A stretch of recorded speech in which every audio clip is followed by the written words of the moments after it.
12 na po ng tanghali at 1 Balita Pilipinas na. Dapat bang magtrabaho pa rin ang mga senior citizen kahit may edad na? Marami na pong nagtatanong kung approve ba ang idea na ito. Yan ang pag-uusapan po natin.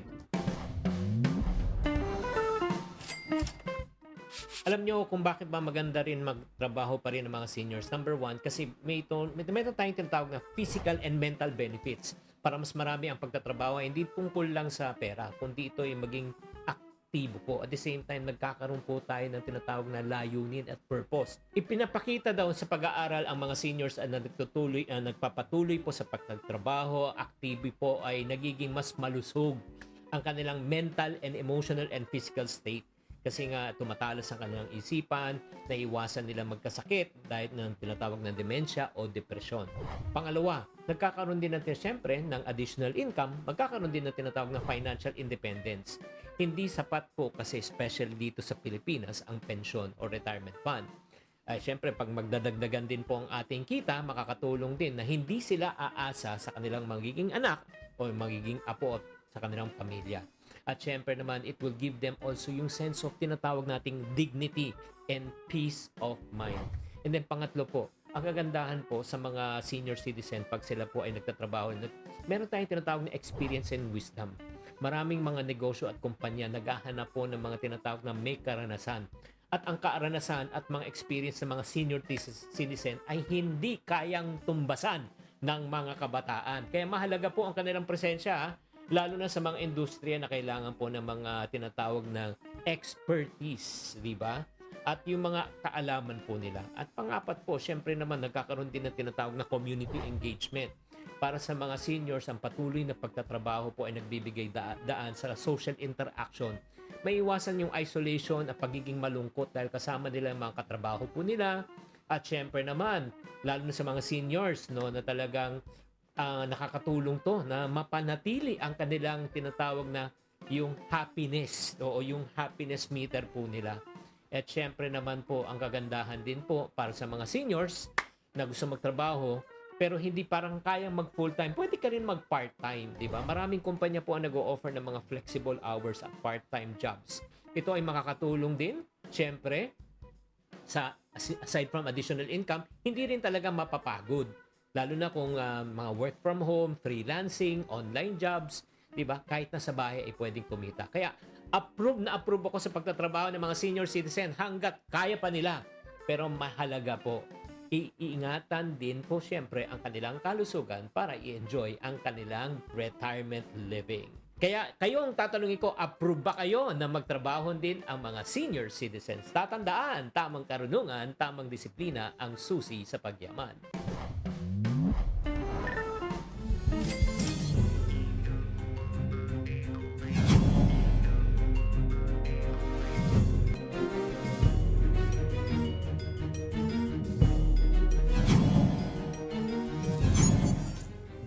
Buwan mano sa ating One Balita Pilipinas ngayong Webes. Bagyong Ophel, isa ng ganap na super typhoon. Lagay ng panahon sa Cagayan, nagsisimula na namang magsungit ngayong nasa signal number 5 na sila. Ang isa pang problema, papalapit na bagyo na tatawaging Pepito, posibleng hagipin uli ang mga lugar na binayo na ng sunod-sunod na bagyo maging ang Metro Manila. Dating Pangulong Rodrigo Duterte, must behave daw. Pero halatang napikon sa ilang personalidad sa House Quad Committee. Former PRRD inamin sa hearing na nagbibigay siya ng reward doon sa mga pulis na nakapatay sa war on drugs. Bigyan ko yan sila ng, okay, I'll give you 20,000. Reward. Correct. Very correct. Talagang totoo. At minsan, bigyan ko pa dagdag. Kasunod ng pagkakapatay sa isa sa mga kidnappers ng Amerikanong vlogger na si Elliot Eastman. May balita na rin kaya kung nasaan ang biktima? Ang update mula mismo sa Zamboanga, Sibugay, PNP. Gilas Pilipinas nagsimula na maghanda para sa FIBA Asia Cup. Ang problema, ilan sa mga players nila injured. At James Reid, may niluluto na raw na collab kasama si Coco Martin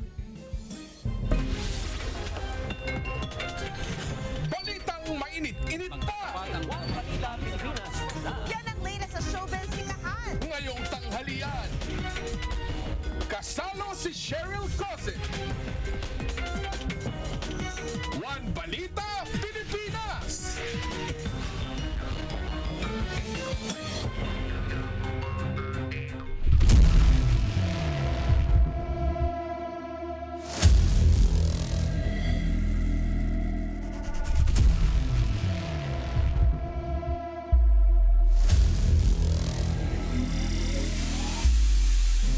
Magandang tanghali, Luzon, Visayas at Mindanao. Hindi pa man tuluyang humuhupa ang baha sa Cagayan dahil sa bagyong Nika. Heto at nagbabadya naman itong dadaanan ng Super Typhoon Ophel. Para sa update, live na magbabalita si Brian Basa. Brian, nasaan ka at kumusta na ang panahon dyan ngayon? Nandito tayo ngayon, Cheryl, sa bayan ng Santa Ana sa Cagayan. Sa mga oras na ito, ramdam na ang hagupit ni Super Bagyong Ophel.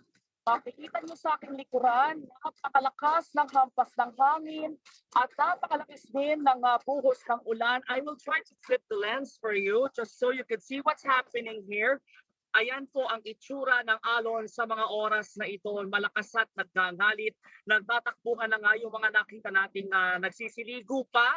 No, kahit masungit ang panahon, nagpupulasa na sila at nagbabalikan sa kanilang mga bahay. Nakita niyo yung sa malayo, naroon yung mga bangkang pangisda. Walang gumagamit yan, nakaparada lang dyan sa isang tabi. At ganito kalala na o ganito kabagsik ang hagupit ng bagyong Ophel. At kaya yung mga kapatid natin na kinumusta natin at nitong mga nagdaang araw sa lungsod ng Tugigaraw ay nangangamba dahil maaaring magpaulan din sa kanila ang bagyong Ophel. Hindi na makita ang kalsada sa bahaging ito ng Barangay Sentro Jess sa Tugigaraw dahil sa pagbaha matapos ang bagyong Nika. Martes ng gabi pa tumaas ang tubig dahil sa pamamaga ng Cagayan River. Kaya marami nang nag-alsabalutan. May nananatili muna sa mga tolda. Pero ang 94 anyos na si Lolo Bonifacio sa bangka natutulog. Nakisilong siya sa tindahan ng kanyang anak na bubong na lang ang makikita. Mainit yan. Frasko. Oo. Hindi ba kayo natatakot? Hindi. Wala akong tatakutan yan. Walang bulto yan. Nang ikuti namin ang talipapa kasama si Lolo Bonifacio, kalmado naman ang mga residente. May mag-anak pang naglalaro ng bingo. Sakay tayo ng isang maliit na bangkang pangisda dito sa Barangay Sentro Jess. Ito ang ginagamit ng mga residenteng hindi nagsilikas para makagalaw-galaw naman sila at makabiyahe sa paligid. Kasya rito ang 5 tao pero ang hamon, kailangan marunong kayo magbalanse dahil kung hindi, pwede kayong mahulog sa ganitong tubig bahang abot hanggang bubong. Pero may ibang galing evacuation na naglakas ng loob pa ring suungin ang baha at silipin ang kanilang naiwan sa palengke. Yun nga lang, napabalik din sila dahil lampas tao pala ang tubig sa pupuntahan nila. Sa Barangay Atulayan Norte, banyera naman ang ipinantawid ng isang lalaki sa kanyang mag-ina. Sa ibang lugar naman tulad ng Sentro 11, unti-unti nang humuhupa ang baha. Kaya may mga sinubukang isalba ang sako-sakong saging na ito. Pero 1/4 niyan, nabulok na. Nasa 5,000 piso kada araw ang mawawala sa kanila ngayon. Mahirap. Kasi wala kaming pagbentahan ganun, sir. Kami lahat evacuation, nangangailangan talaga, sir. Sa Barangay Kapatan naman, binangkana ng mga residente ang mga taniman ng sitaw na nalubog din sa baha. Hindi naman babawi tayo, kunti na yan. Magtanim ka mo muna, magtanim ka muna. Kasama ang Sentro Jess, Sentro 11, Atulayan Norte at Kapatan sa 43 barangay na binaha sa buong Cagayan Valley. Higit 24,000 na residente ang nasa evacuation center kaya may paalala ang mga otoridad ngayong paparating ang bagyong Ophel. Lalo lang yung mga nasa tabing ilog na ngayon ay nakalubog pa yung mga kanilang tahanan ay maaaring sa evacuation center muna sila sa ngayon. Nagpaabot naman ng relief packs ang Alagang Kapatid Foundation sa halos 200 pamilya sa Barangay Anafunan West. Kaya tuwang-tuwa ang mga residenteng nakatanggap ng tulong. Inaasahang daraan sa iba pang bayan ang Alagang Kapatid para mag-abot ng tulong. Kaya naman sa mga gusto pang makiisa, pwede kayong mag-message sa Alagang Kapatid Facebook page. At yan nga, no, nakita nyo nga yung pagtulong ng ating mga kasamahan sa Alagang Kapatid Foundation. Magsiset up sila ng base sa Apari, Cagayan at susubukan nilang mag-ikot-ikot sa ibang mga bayan. Samantala, ang antas ng Cagayan River ayon sa huling update ng Tugigaraw City Command Center ay nasa 8.4 meters. Ibig sabihin, warning level. May kataasan pa rin ang ilog. At pinangangambahan na dahil dito sa paghagupit ng super bagyong Ophel, maaaring bumalik sa critical level ang ilog. Kaya ang paalala at ang paulit-ulit na pakiusap ng mga opisyal sa mga residente, lalo na sa mga nakatira sa mabababang lugar, maghanda at humandang lumikas kung hanggat kaya pa, pumunta na sa pinakamalapit na evacuation center para hindi na madisgrasya. Yun muna ang update dito. Babalikan natin yan. Cheryl, balik sa inyo. Can you hear me, Brian? Pwede ba? Yes, I can hear you. Okay. Pwede bang umikot ka, walk us through, tingnan, ipakita mo sa amin yung itsura dyan ngayon, although nakikita na namin na talagang medyo may kalakasan na yung hangin na dulot nitong bagyong Ophel, ano? Ramdam na ba? Ano na bang signal number dyan? Signal number 5? Yes, Cheryl, signal number 5 dahil ito ang dulong bahagi ng Pilipinas, kaya ito yung talagang hinahagupit ng super bagyo. So I will flip the lens once again para makita natin yung itsura ng nasa likuran ko. Hindi ko alam kung naaaninag niyo yung impact ng hangin. So nakikita niyo yung buhos ng ulan. Talagang yung buga ng hangin nakikita dun sa buhos ng ulan. Napakalakas ng alon, kahit po ako parang ang lakas ng pagtangay ng hangin. Dumikit So, ka lang dyan nandito sa ka- pader. Baka madala ka dyan sa lakas Ayan. ng hangin. Oo. We decided actually, Brian. kasi we were looking kasi for a place to stay, ano? Tapos ako, nakita ko itong mataas na lugar na ito. Some 40 meters away from the shoreline. So, ayan, papakita lang ulit natin yan, yung mga bangkang pangisda. Dahil syempre, bawal mangisda, lalo na at ganyang kalakas ang alon. No? At malakas din ang hampas ng hangin. Talagang peligroso yan para sa ating mga residente. Makikita nyo yung mga puno. I believe ito yung mga pinatumbang puno ng mga nagdaang bagyo. Oo. So, in-expect natin ito. Kita nyo, walang Brian? dahon, no? Yung Yes, Cheryl. pinapakita mong mga bangka, yung area na yan, hindi daw ba yan inaabot ng tubig? Or may mga report ba na posible ang storm surge? Clear na ba ang coastal areas? Wala ka nang nakikitang palakad-lakad dyan. Kasi kanina sabi mo, abay, meron pang naliligo. Oo, kaya nung saktong-sakto nung pagsalang natin sa ere at biglang lumakas yung buhos ng ulan, ay talaga nagtakbuhan sila. Nakita niyo yung bahay na parang kulay gray na bahay na yon. Hindi ko alam kung bahay o hotel ba yan. Tapos dyan sila nagtakbuhan. Pagkatapos nung hampas nung yung hagupit nung super bagyo. So far, itong mga bangkang ito, naabutan natin yan naman nung huli nating coverage. So malamang, at dahil pataas yung area na yan, likely naman na hindi yan abutin ng alon dito. Kasi higher, siya, medyo pataas yan. Tapos nakatukod naman yung mga bangka. Kaya inaasahan na medyo ligtas naman sila dyan.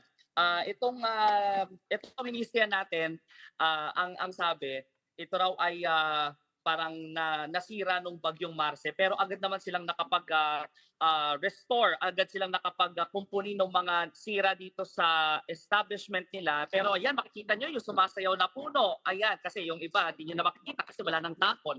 So sanga na lang yung sumasayaw. So ganyan kalakas ang impact ngayon at actually hindi nga lang nakita, baka naririnig nyo pa sa aking mikropono yung hampas ng hangin, Cheryl, ano? So yan ang itsura ng super bagyong Ophel, signal number 5. Medyo lalayo tayo, ingat lang tayo ng konti kasi ito yung metal structure nung parang package ba to? Ito medyo nagsusway siya, kaya mabigat yan. kaya yang pasayawin ng hangin. So, Okay. ayan, ganito po kalakas. Kaya sa mga residente po, lalo na yung mga alam nila na gawa sa light materials yung kanilang bahay na pwedeng liparin yung bubong tulad ng mga nakikita niyo sa mga previous coverage natin. Muli ang paalala talaga, evacuate, evacuate, evacuate. Seek safer ground, seek higher ground hanggat kaya. Kaya po tinawag na preemptive evacuation yan, preemptive. Uunahan po natin ang impact ng bagyo. Although ngayon, andito na yung bagyo, di ba? So, mag-evacuate na po. So lahat ng dapat i-evacuate ay na-evacuate na. Forced evacuation na. Dapat ang ipinatutupad kasi nasa signal number 5 na kayo eh. Tama, Cheryl. Oo. Syempre, di ba, no, sa iba kasi, sa mga nakadepende kasi sa LGU, yan ang napansin natin sa ating pag-iikot-ikot sa iba't ibang mga lugar pag nagko-cover ng bagyo. Iba-iba ang ibig sabihin lang ng preemptive, no?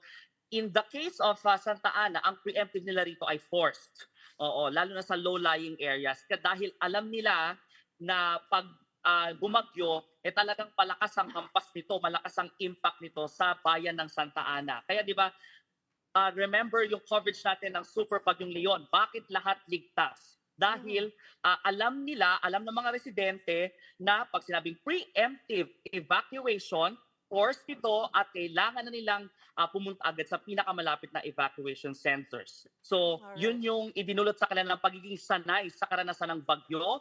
At yun yung dahilan kung bakit naging ligtas sila, at least ng Super Bagyong Leon. So, titingnan natin ngayong Super Bagyong Ophel, how well they will do pagdating sa aspekto ng disaster response. Cheryl.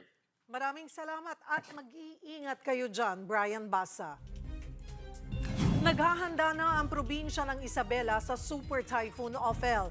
Maraming lugar pa kasi sa kanila ang nananatiling baha. Para sa update, magbabalita live si Mon Gualvez. Mon, kumusta naman ang panahon dyan? Cheryl, simula pasado alas 10 ng umaga kanina hanggang sa mga oras na ito, nakararanas na ng pabugso-bugsong hampas ng malalakas na hangin ng malaking bahagi ng Northern Isabela, kabilang na dito sa bayan ng Cabagan. Sinasabayan din yan ng paminsan-minsang buhos ng mahinang ulan, dalayan ng bagyong Ophel. At kasabay na dito, nakakaranas din naman o humuhupa na rin naman kahit paano yung baha sa ilang lugar dito sa Isabela. Pero ayaw pa kampante ng mga otoridad at ng mga residente dahil nga sa pinangangambang epekto nitong super bagyo sa probinsya. Naka-standby ng iba't ibang water assets at rescue equipment sa Isabela Emergency Operations Center. Kahit nakalayo ng bagyong Nika, nananatili silang naka-red alert dahil naman sa nagpapadyang bagyong Ophel. Dahil sa patuloy na pagpapakawala ng tubig ng Magat Dam at pagtaas ng Cagayan River, 5 overflow bridges sa buong probinsya ang hindi madaanan matapos bahain. Ang nalubog na Gucab Bridge sa bayan ng Etiaga nitong mga nakaraang araw, muli nang lumitaw. Pero nagkasira-sira naman ng bahagi kaya hindi pa rin matawid ng mga sasakyan.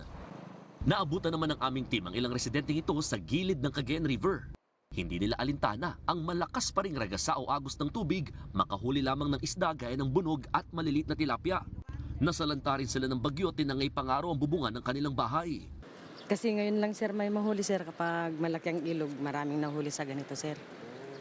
Hindi ba delikado? Siyempre, yung lakas ng agos, oh. Delikado sir. Pero mababaw naman sir, natatantya na namin yung sa mababaw sir. Hindi ba kayo natakot na baka anurin kayo dyan? Hindi sir, nasanay na sir kami. Unti-unti nang bumababa ang level ng tubig ng mga ilog sa bahagi ng Isabela. Pero patuloy na humihingi ng tulong ang maraming residente na apektuhan. Gaya ng pamilya ni Nanay Melita na pinagpapasalamat pa rin na hindi napano ang anak na may kapansanan habang nasa nasira nilang bahay. Ang bahay kako, mapapalitan kako, ang buhay mo kako hindi makukan sir. Lalo ganun sir, hindi niya maikon yung paa niya. Hindi niya mailakad kasi ako sir. Walang tigil na ang repacking ng food supplies na ipupwesto sa kada barangay sa Santiago City. Ine-expect pa rin po namin yung heavy rains at ang problema po kasi sa amin dito pag matagalan at malakas yung ulan, yung pagbaha. Gusto natin kapag nandyan ho yung bagyo, sila ho mismo may hawak ng mga supplies, ready supplies. 31 mula sa 37 barangay sa Santiago City ang nalubog sa baha at nahirapang abutin nitong nagdaang bagyo. Cheryl, sa ngayon, kakaba-kaba pa rin ang mga residente dito sa Isabela dahil nakataas ang hanggang signal number 4 dito sa probinsya, partikular dun sa mga nasa coastal towns o yung mga nasa malapit sa dagat. Kaya naman kaninang madaling araw pa lamang din, may mga nagsilikas ulit mula sa mga naturang bayan dahil nga sa pangamba na baka abutin daw ng hanggang 10 metrong taas ng storm surge sa lugar kapag nagtuloy-tuloy itong malakas na hagupit ng bagyong Ophel. Dito naman sa ilang bahagi pa ng Northern Isabela, mayroon pa ring mga nananatili sa evacuation center. Ito yung mga nag-evacuate o nagsilikas na mula pa nung bagyong Nikat, di pa makabalik sa kanilang area dahil kung hindi nga lubog pa rin sa baha, sira-sira na yung kanilang mga bahay. So ito yung mga inaantabayanan at nakahanda pa rin ang provincial government at mga respective disaster offices dito sakaling kailanganing mag-rescue ng mga residente oras na talagang maramdaman daw itong mas malakas pa na pananalasa ng superbagyo. Cheryl. Maraming salamat, Mon Gualvez. Ganap ng super typhoon ang bagyong Ophel. At sa latest track nito, tutumbukin ulit nga ng bagyo ang Northern Luzon. Para sa update, magkakausap natin si Pagasa Weather Forecaster Veronica Torres. Veronica, bigyan mo kami, ano ang latest dito sa super bagyong Ophel? Opo, ito nga si Ophel na panatili niya yung kanyang lakas at patuloy pa nga nasa panganib yung Cagayan Valley region. Kanina alas 10 ng umaga yung kanyang sentro ay nasa may coastal waters ng Dibilacan, Isabela. Nagtataglay ng lakas na hangin na 185 kilometers per hour at bugso na abot sa 230 kilometers per hour. Kumikilos sa direksyong Kanluran, Hilagang Kanluran sa bilis na 15 kilometers per hour. Dahil nga naka-super typhoon category na nga itong si Ophel at malapit sa ating landmass, pinakamataas na signal natin na nakataas signal number 5 sa northern portion ng mainland Cagayan. Signal number 4 sa Babuyan Islands, northern at eastern portions ng mainland Cagayan at ang northeastern portion ng Isabela. Signal number 3 sa Batanes, nalalabing bahagi ng Cagayan, northern at central at southeastern portion ng Isabela, northern portion ng Apayao at ang northern portion ng Ilocos Norte.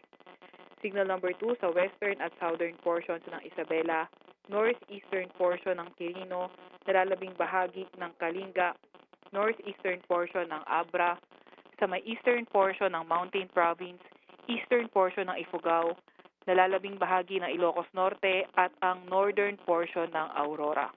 Samantalang signal number 1 sa nalalabing bahagi ng Isabela, nalalabing bahagi ng Quirino, Nueva Vizcaya, nalalabing bahagi ng Mountain Province, nalalabing bahagi ng Ifugao, nalalabing bahagi ng Abra, northern portion ng Benguet, Ilocos Sur, northern portion ng La Union, at ang northern at central portions ng Aurora. Sa mga malalakas na mga pag-ulan, asahan natin ang intense to torrential rains ngayon hanggang bukas ng tanghali sa Cagayan at Isabela.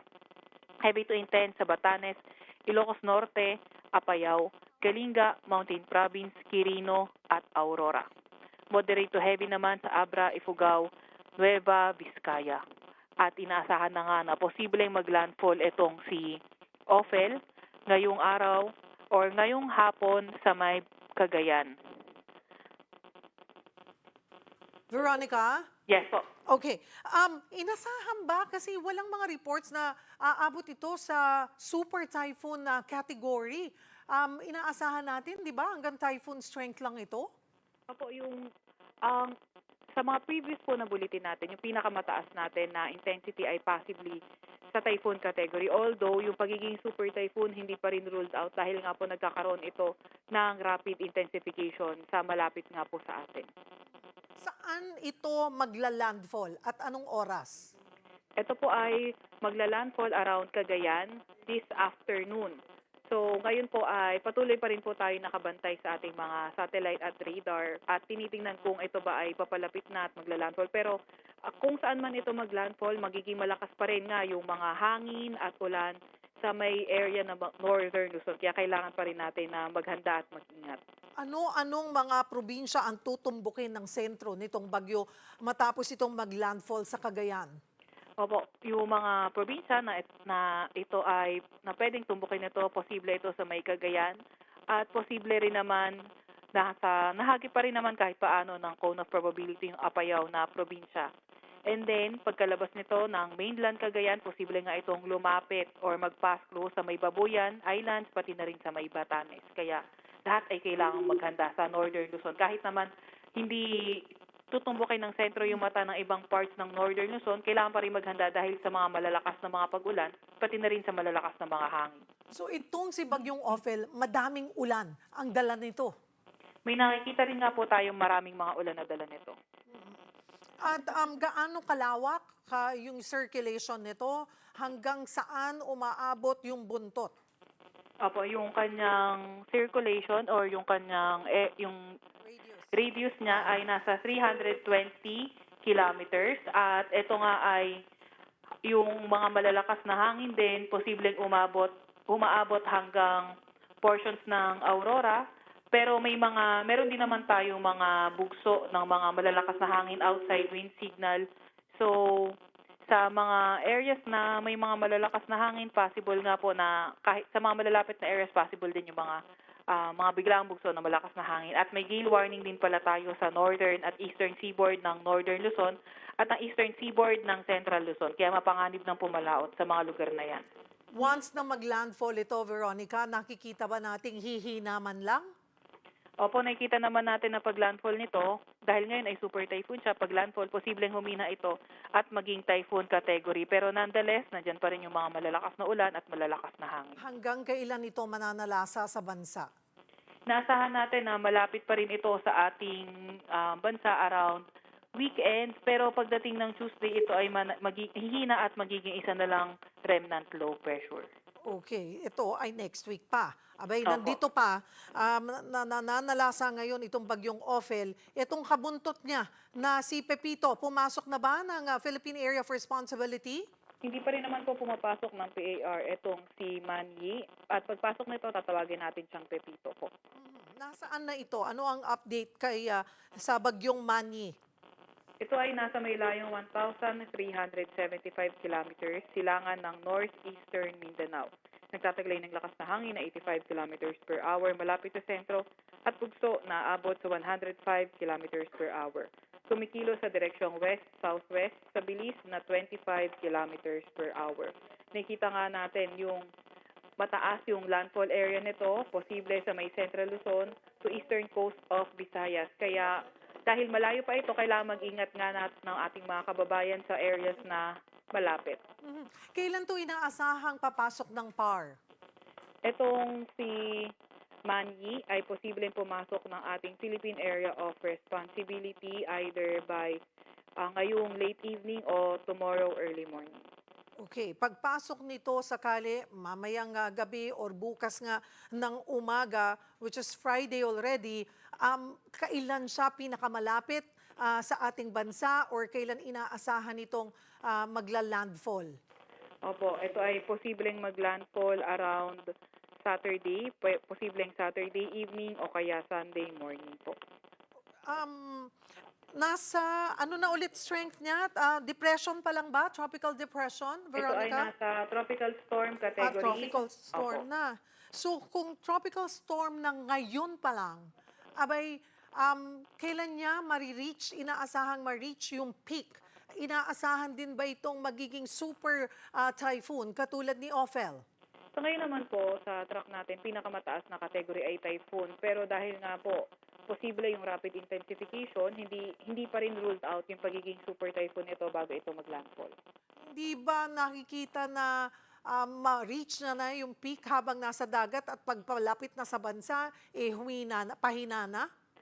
Nakikita po natin na kapag ito ay naglandfall, dun po yung posible niyang paghina. Pero sa ngayon, palakas pa rin po yung nakikita natin sa kanya. And as early as now, nakikita ba natin sa ating system kung ito ay maraming ulan na dala rin? Marami din po itong madadalang pag-ulan. Again, okay, binalaan na natin yung sa mga nasa Northern Luzon, ngayon sa pagbayo nitong Super Typhoon Ophel, yung mga kailangan naman maghanda. Ano-anong mga probinsya ang kailangan maghanda sa pagdating naman nitong si Bagyong Pepito? Opo, sa pagdating nga po ni Pepito, hindi lang po yung Northern Luzon yung kailangan mabahala or hindi lang yung mga nasa Luzon. Pati na rin dito sa may mga nakatira sa may Visayas area, particularly Eastern Visayas, dahil nakikita natin yung posibleng landfall kung hindi sa may Central Luzon, pwedeng as low as Central or Eastern Visayas area yung landfall niya. Posible nga dumaan din ito ng Bicol region at mag-exit around Southern Luzon area. So lalapit ito, posibleng lumapit ito sa may Metro Manila, kaya hindi ruled out or possible din yung pagtaas ng signal sa atin din po sa mga susunod na araw. Pero dahil nga po may kalayuan pa around yung pagdaan kasi nito sa ating landmass around Saturday, hindi po ruled out yung changes sa truck niya, lalo na sa 4th and 5th day. Pwede pa nga bang mag-iba ng kilos itong si Pepito? Posible pa rin po, pero as early as now, maghanda pa rin yung mga areas as high as sa may Central Luzon and kahit yung mga nasa may Eastern Visayas area. Pati rin po yung mga nasa may Southern Luzon, NCR area din, kailangan maghanda pa rin po. As early as now, lagi pa rin magantabay sa update ng Pag-asa. Pagdating naman sa lawak nitong si Pepito, nakikita ba nating baka malagpasan pa yung laki nitong si Bagyong Ophel? Hindi po ruled out yan dahil ngayon, si Ophel nasa 320 kilometers yung radius at itong si Pepito or si Manny na posible maging si Pepito ay nasa 380 kilometers yung radius niya. So habang papalapit, nandoon din yung possibility na mas lumapad pa. Posible po. Alright. Okay, thank you for the update, Veronica Torres ng Pag-asa.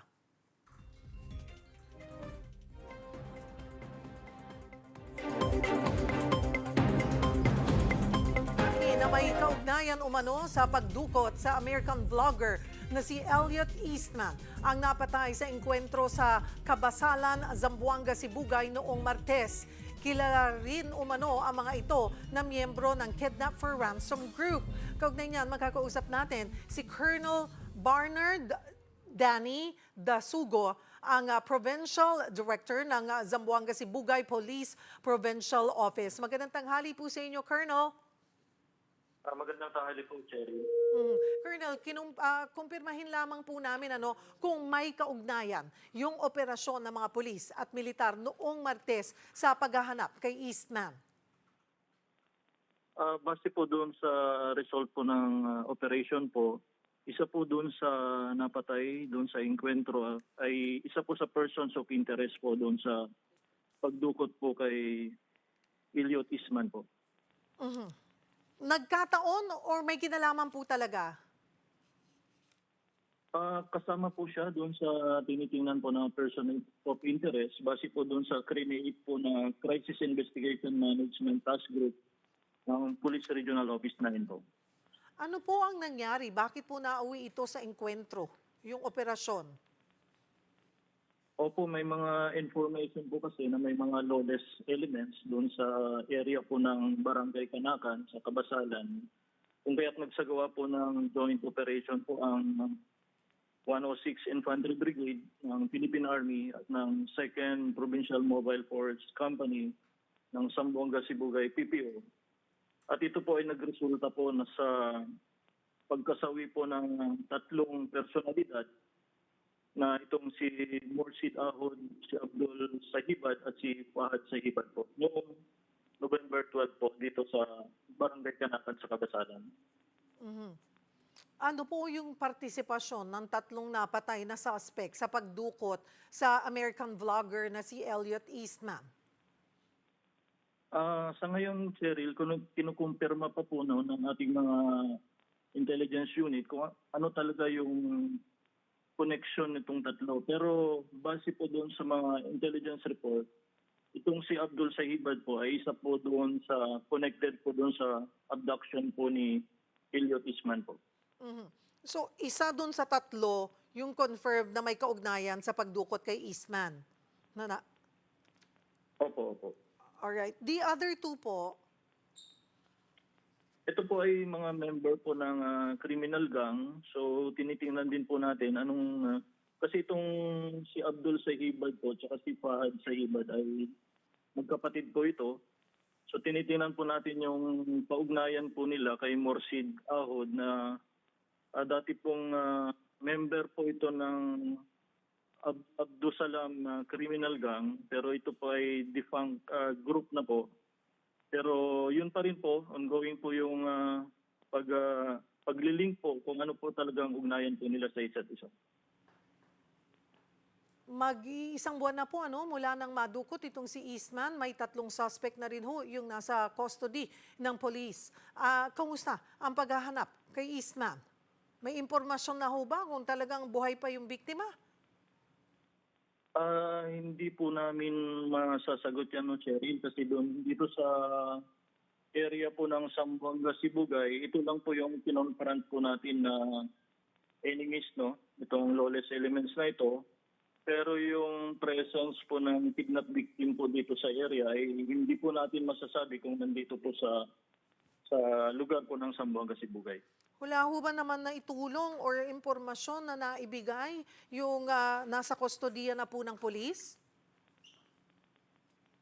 Ang mahawak po ngayon ng kustodiya po doon sa 3 aresto ay nasa Zamboanga del Norte po yun. So, nasa kabilang province po, Cheryl. Opo. But yung coordination po, para makatulong yung impormasyon, wala pa po. Wala kayong update. Sa ngayon, Cheryl, wala pang update. Kasi also, last month, hindi rin malinaw kung bakit nga dinukot ito pong si Eastman. Are you doing your own investigation or ito pong nangyari na engkwentro ay nagkataon lang na isa doon ay konektado sa pagkidnap kay Eastman?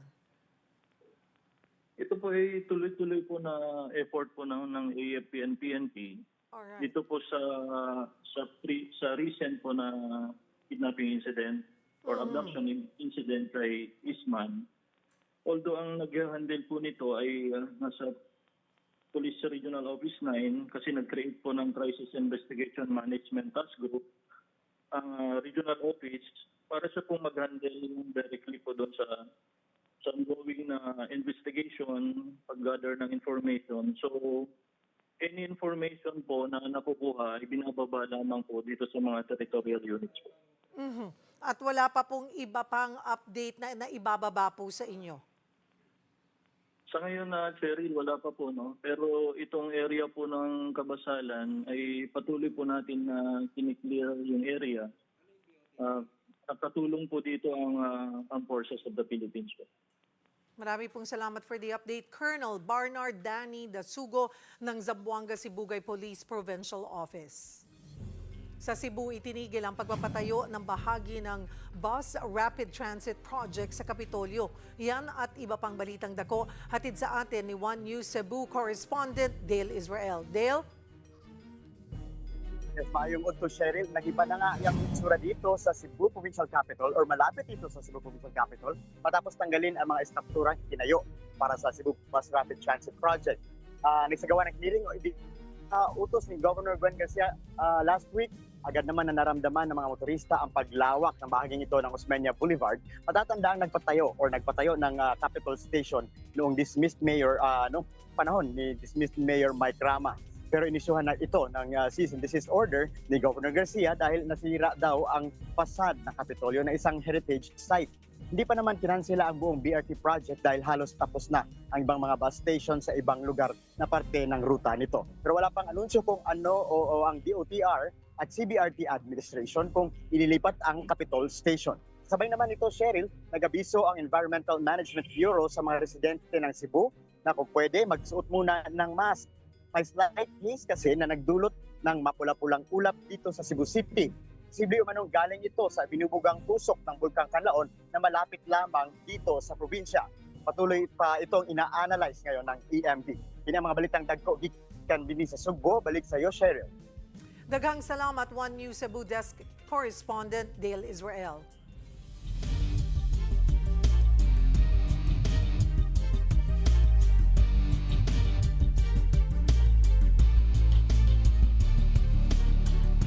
Hindi raw magkikialam ang gobyerno ng Pilipinas kung ipaaaresto ng Interpol si dating Pangulong Rodrigo Duterte. Kasunod yan ang kanyang mga naging testimonya sa pagdinig ng House Quad Committee kahapon. Magbabalita si Marian Enriquez. Magkatabi pa sa pagdinig ng House Quad Committee ang matagal nang magkaaway na sina dating Pangulong Rodrigo Duterte at dating Senador Laila De Lima.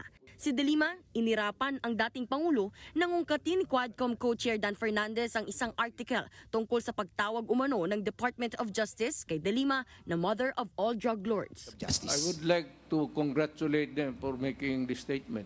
That is a fictitious, bogus allegation against me. I was cleared of all 3 drug cases. I underwent the whole process. Dumaan po ako sa buong proseso kahit mahirap, masakit para sa akin. Kinulong ako ng almost 7 years na hindi na po nila yan mababalikan dahil sa pagkagalit nung pinaka-mastermind nung pag-persecute sa akin. Umamba pa si Digong kay De Lima. Si dating Senador Antonio Trillanes IV hinamon ulit si Duterte na pumirma ng bank secrecy waiver kaugnay sa nadiskubring bilyon-bilyong piso raw na deposito sa bank accounts ng pamilya Duterte. We've been there before. Nagsabi na yan siya na magbibigay siya ng waiver. Puro bluff yan. Sa gigil, inambahan ni Duterte na babatuhin ng mikropono ang dating senador.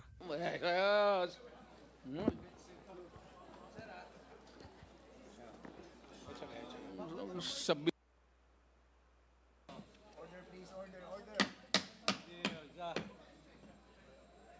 Bago yan, mismong sa bibig ni Duterte nang galing na may mga pinatay siya noong mayor pa lang siya ng Davao City. Ako, marami. Mga 6 o 7. In one drug den doon sa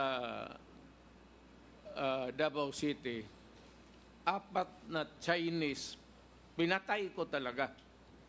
Ang problema, may tinamaan na 2 nagluluto. Sinadya ko talagang patpatayin. Marami akong pinatay na pulis na mag-kidnap, mag-rape, tapos magpatay. Pero ngayong retirado na, sabi ni Digong, Hindi na ako papatay siya. Retired na ako eh. Kung may kasalanan man ako, ayaw kong pumunta ng impyerno. So, ipagdasal mo na lang rin ako, sir, kasi alam mo man talaga na Mr. President, trabaho lang yun. kasabay niyan kinumpirma niyang meron ngang reward system para sa mga pulis kapag nagtagumpay sila sa operasyon. Bigyan ko yan sila ng, okay, I'll give you 20,000. Pag may sobra niyan, magsabi sila, sir, hindi na ubos kasi nahuli ka agad. Sabi ko, inyo na yan. Mr. Chair. Reward. Correct. Very correct. Talagang totoo. At minsan, bigyan ko pa dagdag.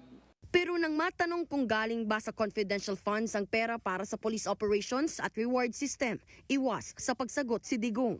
Ang sinabi niya, galing yon sa sobrang pondo ng kanyang kampanya noong tumakbong Pangulo.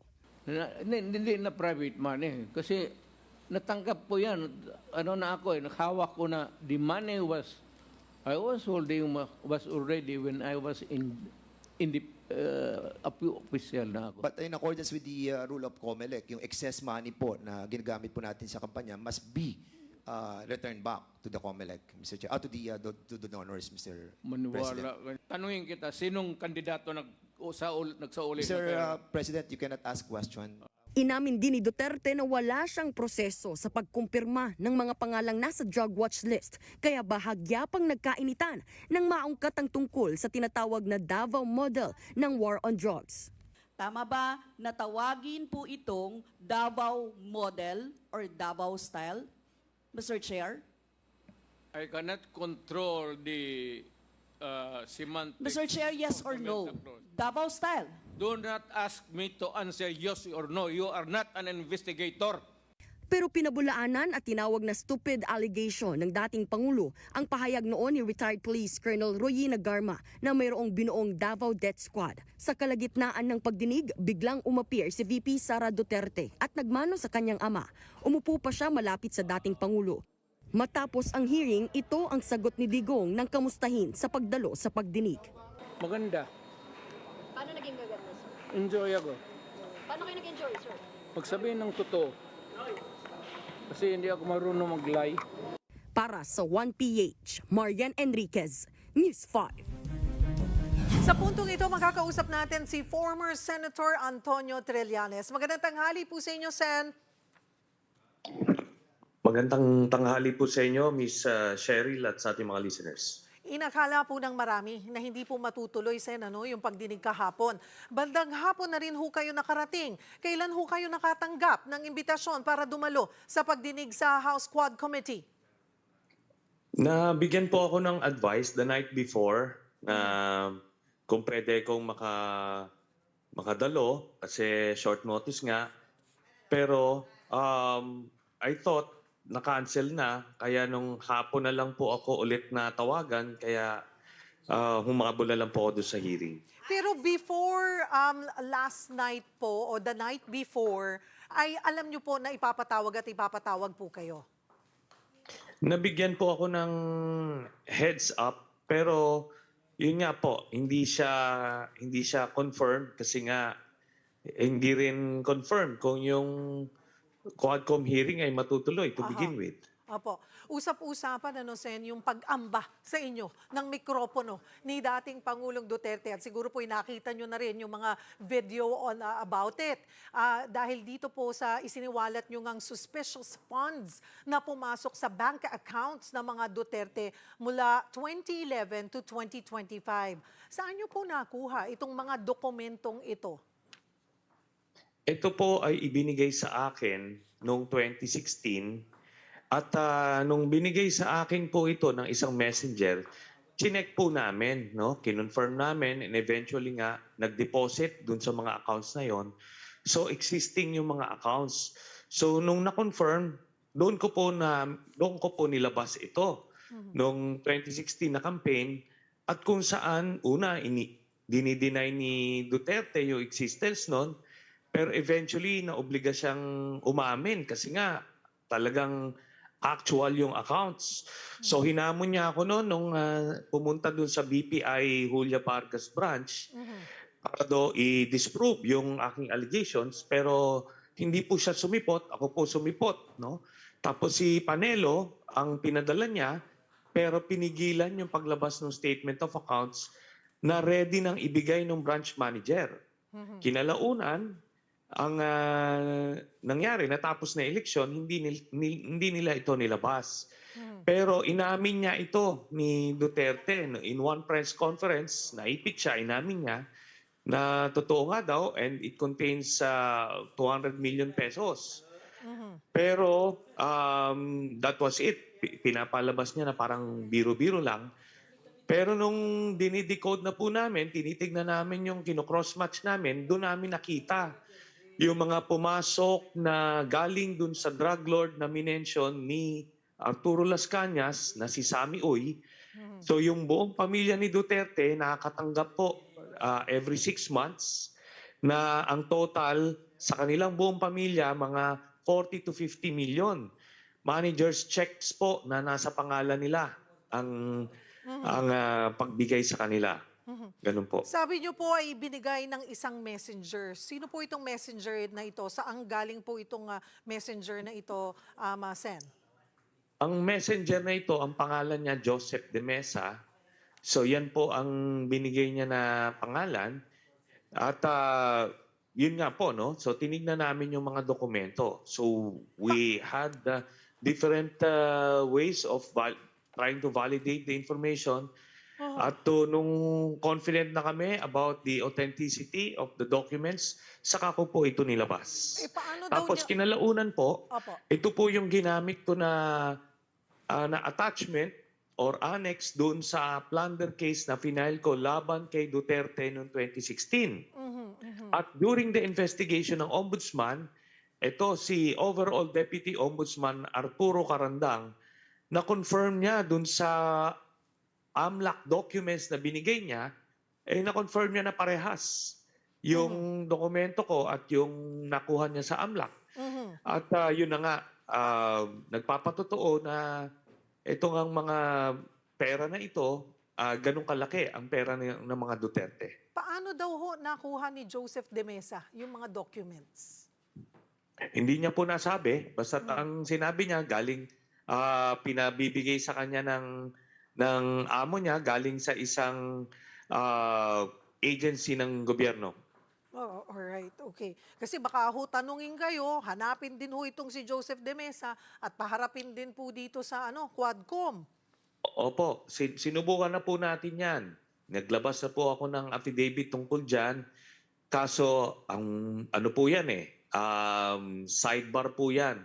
Yes. Kaya nga po, sinabi ko na lang doon sa Quadcom hearing kahapon na ang isomon nyo ay si Overall Deputy Ombudsman Arturo Carandang kasi siya ang naka-confirm ng actual documents ng AMLAC para yun na ang pagbabasihan. At alam niyo ang ginawa ni Duterte nung nakumpirma nga ni Arturo Carandang yung mga dokumento, tinanggal niya po sa pwesto yan. Si Overall Deputy Ombudsman na nag-iimbestiga sa kaso niya. Kaya yan po ang background niyan. Balikan ko po yung nangyari pong pagdinig, Sen. Ano po ang reaksyon nyo doon sa sinabi ni former PRRD na pipirma nga po siya ng waiver kapalit ng pagsampal daw ho sa inyo sa publiko? How did you take that? Alam niyo po, kinol ko po yung bluff na yon. Later in the hearing, sinabi ko, sige, sampalin mo ako, pero pirma ka ng waiver, ayaw po. No? Kaya dito mo makikita kung paano pag nako-corner si Duterte tungkol dyan sa bank accounts na yan, gumagawa po ng eksena para malihis yung issue. No? Kaya permi kong binabalik, kaya in the end, anong sabi niya doon sa hearing, magpapaalam daw siya sa asawa niya kasi joint account daw yon.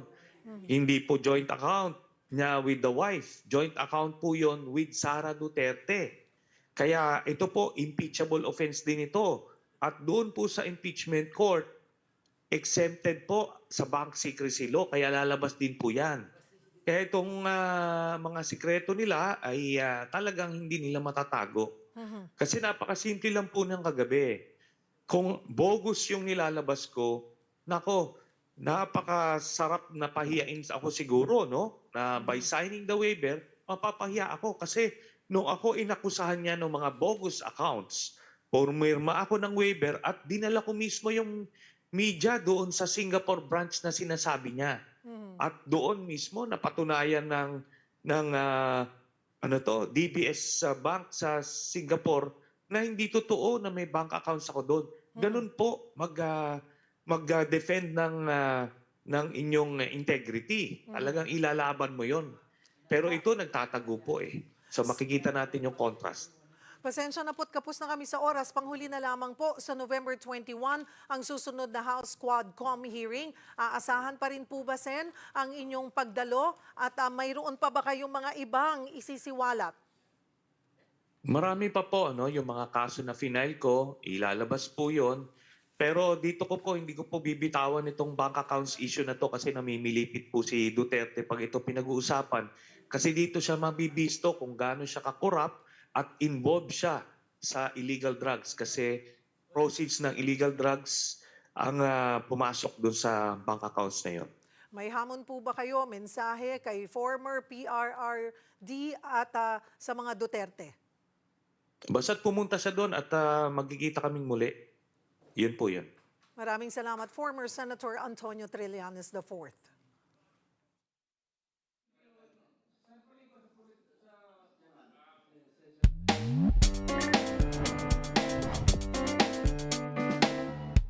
Magandang tanghali mga kapatid. Dawang Pinoy ang susunod na koronang isusuot ng Miss Universe 2024.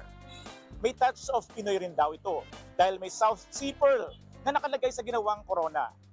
Sa tingin niyo mga kapatid, saang mga larangan pa magaling ang mga Pinoy bukod sa paggawa ng korona? Samahan niyo ako at magtatanong tayo dito. Sa beauty pageant po. Bakit? Kasi magaganda yung mga Pilipina natin. Sa TikTok, yan ang number 1. Diyan sila pinakamagaling. Sa TikTok. Pa-TikTok. Diba? Sa mga mukbang. Mga street foods, ganyan. Kumakain? Yes. Yun lang. Sa pagdating sa sa kantahan and sa boxing, yan. Number 1 ang Pinoy yan. Ako ang iyong hani ng bayan, ang tunay at nag-iisang pantanggal umay sa pananghalian.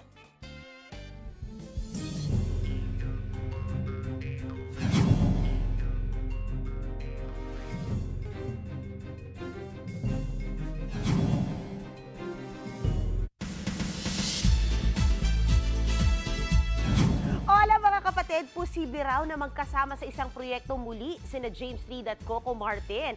Anyway, ano nga ba yung mga gaganap sa career ni James Reid soon? Narito pong report.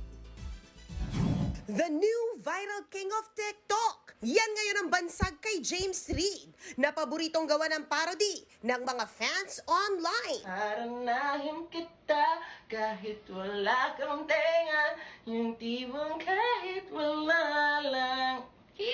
Itong viral video nga na ito ng netizen na si Hayat Gaming. May mahigit 6 million views na ngayon sa TikTok ng parody ng sintonadong pagkanta niya sa hot song ni James na Randomantic. Comment ng netizen, lamig sa tenga, init sa ulo. Marami ang natawa, pero si James mismo, aba, hindi lang ginamit ang audio sa isa niyang video. Ikaw ang tanging paraan, oh babe. Nirepost pa, dahil imbis na mapikon, chinika sa atin ni James. Ikaw ang tanging dahilan. Yeah, that video went viral. I love it. I love poking fun at myself. Why can't you understand me? I'm your brother. Bahala ka sa buhay mo. Isa pang nag-viral uli recently, ang Inglesan na eksena nila ni Coco Martin sa pelikulang Beauty and the Bestie. Namiss tuloy ni James ang pag-arte. There's like a high you get from acting, but then especially in the long form series, I think, in those long form series, you really get to dive into a character. Dahil all signs are pointing for a TV comeback, interesado raw uli si James na makasama si Coco Martin. At soon, baka magkatotoo ito. What I can share so far is that I think it's being considered. Exciting! Abangan si James soon sa telebisyon. Yan ang latest sa showbiz. Balik sa'yo, Cheryl. Thank you, MJ. Mga kapatid, 41 days na lang, Pasko na. At yan po ang mga bumabanderang balita at public service sa inyong tunay na kasalo sa tanghali. Hanggang bukas, dito sa Balita ang magpapabusog sa inyong kaalaman. Ako po si Cheryl Cosim. Kami ang 1PH, teleserbisyo para sa Pilipino.